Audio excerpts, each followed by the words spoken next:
সারা গ্রাম যদি আমরা ঘুরে বেড়াই, আপনি যদি ঘুরে বেড়ান তাহলে কখনো আপনি অশিক্ষিত লোক পাবেন না, 100% শিক্ষিত। এসেছি বাংলাদেশের একটি ব্যতিক্রমী গ্রাম। যেমন গ্রাম আমরা ভেতরে ভেতরে স্বপ্ন দেখি, এটা তেমনই এক গ্রাম।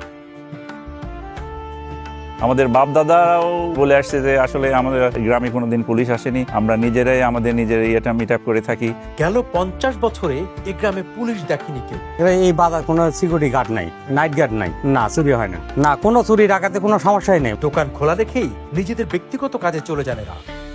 এসএসসি পাস এখানে করতেই হবে, বাধ্যতামূলক। সামর্থ্য না থাকলেও গ্রামবাসী সহযোগিতা করেন পড়াশোনায়। এটা আমাদের বড় পাওয়ার যে আমরা আসলে কত শান্তিতে থাকি। গ্রামে ঢুকে তাদের আতিথেয়তা আর বিনয় দেখে আমরাও বুঝে ফেলেছি এক অন্যরকম গ্রাম। আমাদের একটা সংবিধান আছে, এটা 1940 সাল থেকে তৈরি। এই সংবিধান অনুযায়ী আমরা এই গ্রামের প্রত্যেকটা সংস্থার কাজকর্ম করে থাকি। শুধু সংবিধান নয়, তাদের বিচার ব্যবস্থাও আলাদা। রাষ্ট্রের মধ্যে ছোট্ট একটি রাষ্ট্র, এটা হুলহুলিয়া গ্রাম। আসলেই বাংলাদেশ রাষ্ট্রের ভেতর যেন আরেক রাষ্ট্র।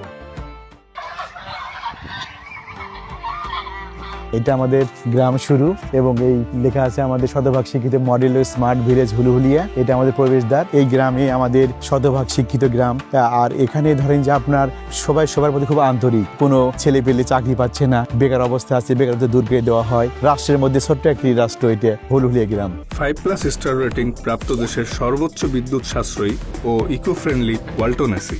Walton air conditioner, smart comfort এখন নেক্সট লেভেলে। রাষ্ট্র যেভাবে পরিচালিত হয়, এই গ্রামও সেভাবে পরিচালিত হয়। যেমন রাষ্ট্র আপনার যেমন রাষ্ট্রপতি থাকে, সেটা আমরা মনে করি গ্রামের যে চেয়ারম্যান সাহেব আছে সে রাষ্ট্রপতি, গ্রামের ভাইস চেয়ারম্যান সাহেব আছে, এবং পাড়া ভিত্তিক যে সদস্যগুলো আমরা কালেকশন করি তারা মনে হয় যে প্রতিটা পাড়ার জন্য একটা করে এমপি, এরকম আমরা মনে করি। আর এটা আমাদের যারা মানে অতিথি আসে বা বিকেলে যারা ঘুরে ফিরে বসতে বিশ্রাম নেওয়ার জন্য এখানে বসে বিশ্রামাগার। আর যে দেখছেন দোতলা ভবন, এখানে আমাদের বিচার সালিশ হয়ে থাকে। কার সাথে কোনো গন্ডগোল ফাসাদ নাই, ঝগড়া নাই, জুয়া নেই। আজ পর্যন্ত কোনো কোর্ট কাছারি আপনার বাইরে যায়নি। আমরা গ্রামেরই সমস্যা গ্রামেতেই সমাধান করি। আমাদের কোনো ইয়ে নেই, সবাই এক, সবাই ভাই ভাই। এটা আমার দোকান, আমি কিন্তু একাই চালাই। আমার দোকানে যাক পাই তাকে ওই ক্যাশে বসাই। আমাকে গ্রামে প্রায় 10 বছর ধরে এই বাজার কোনো সিকিউরিটি গার্ড নাই, নাইট গার্ড নাই, না চুরি হয় না, না কোনো চুরি ডাকাতে কোনো সমস্যাই নেই। মোটরসাইকেল এই রাস্তার মধ্যে ফালা দিয়ে মানে চলে যায় রাতের বেলা। এই যে না আমাদের কাছে দোকান দেয় না, শাটার খুলে আছে, শাটার দেওয়ার কোনো প্রয়োজন নেই। আমাদের গ্রামে মানুষ ঝামেলা হলে কোনো কেস টেস করে না, গ্রামে মীমাংসা হয়। আমার ইনশাল্লাহ আমার এই গ্রামের সবার সাথে সবার একটা আন্তরিকতা আছে। আমরা কাছারি সব আছে আমাদের এখানে, পরিষদ আছে, পরিষদ সবকিছু হয়। পুলিশ আসে না, কোনো ডাকা হয় না, নিজের গ্রামীণ সমস্যা সমাধান করে। কতদিন ধরে মনে আমাদের জন্মের আগে বললে বলা চলে। হ্যাঁ, সবাই শিক্ষিত। 250-300 ইঞ্জিনিয়ার ডাক্তার এই গ্রামে আছে। একটা ঘরে 10টা পর্যন্ত ইঞ্জিনিয়ার আছে, ডাক্তার। হ্যাঁ, একটা ঘরে। আমাদের গ্রামে কোনো শিক্ষিত ছাড়া যে কোনো গরিব হোক আর ধনী হোক সবাই শিক্ষিত, কম বেশি মোটামুটি ধরেন ম্যাট্রিক পাস। আমাদের গ্রামের লোকেরা সবাই হোটেল চিনে না। আপনি জিজ্ঞেস করেন সবাইকে যে ভাই আপনারা হোটেল কি জিনিস, কি কি ব্যবহার করতে পারেন, ওরা বলতে পারবে না, যায় না হোটেলে। এই জন্য যে সবাই আমাদের ভাই ভাইস্তা যারা আছে সবাই বিভিন্ন শহরে চাকরিজীবী, বড় বড় চাকরি করে, যার জন্য আমরা বাসায় যাই উঠি। তাহলে চাচা নাকি আমাদের কোনো হোটেলে উঠে আমরা ঢাকা গেলে কখনো বা রংপুর গেলে, রাজশাহী গেলে সব আমাদের আত্মীয় স্বজন আছে, বেটা আছে, ভাতিজা আছে, কারো বড় ভাই আছে।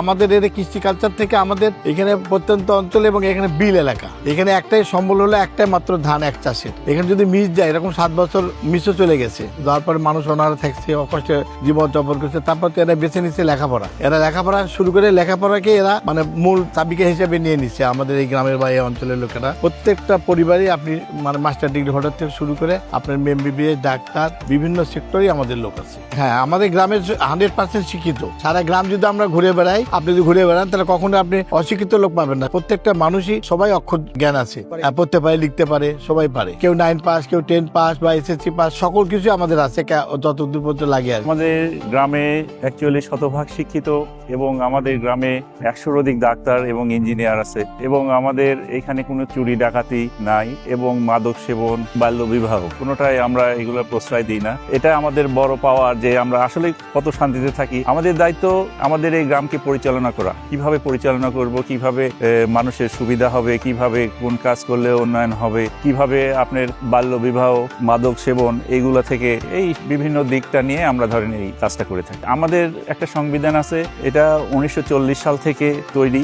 এই সংবিধান অনুযায়ী আমরা এই গ্রামের প্রত্যেকটা সংস্থার কাজকর্ম করে থাকি।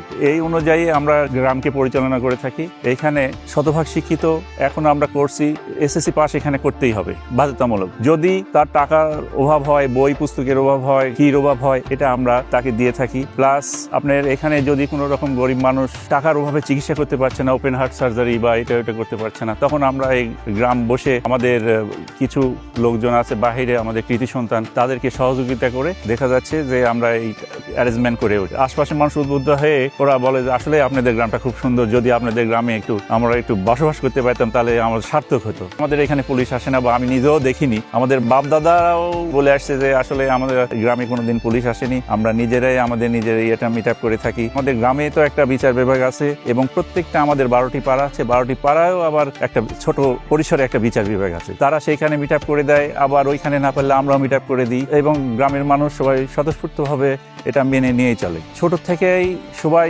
লেখাপড়ার দিকে আমরা উদ্বুদ্ধ করি। ছোটদেরকে আমরা ছোট থেকেই আমরা এইভাবে গড়ে তুলি যে শিক্ষিত হতে হবে। কোনো দিকে আমরা না দিলে স্কুলটা আমরা সহজে করাই, এটা যে স্কুলে যেতেই হবে, তুমি যেটা চাও তোমার আশা পূরণ করা হবে, তুমি স্কুলে যেতে হবে।